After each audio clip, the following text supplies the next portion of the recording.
Second substitute House Bill 2014 on third reading and final passage remarks. The good member from the 6th Legislative District, Representative Volz. Yep.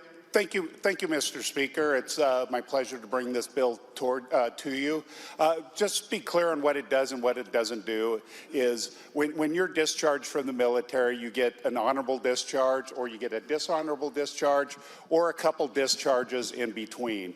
This does not change the characteristic of that discharge. That is on the record, and that's not being changed. What it does is it expands the definition of what discharges are allowed to receive benefits. So it expands it. Just to give a frame of reference, about 85% of the veterans receive an honorable discharge. Believe it or not, myself included. Not so much laughing.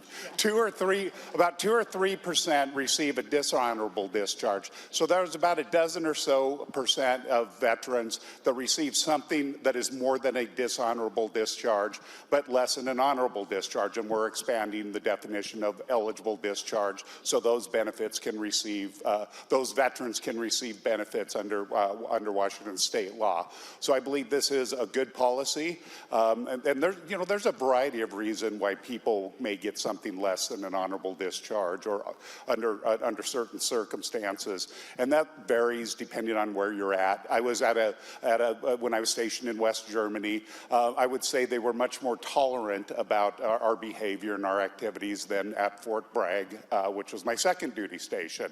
So if I did something that I did in West Germany that was acceptable, if I did that at Fort Bragg, I probably would have got written up. There would have been some sort of disciplinary action that would have been on the record and could potentially affected my discharge. So I think that this bill is good, that we expand this, broaden the definition of what veterans receive benefits under Washington state law. So I urge the adoption of this bill.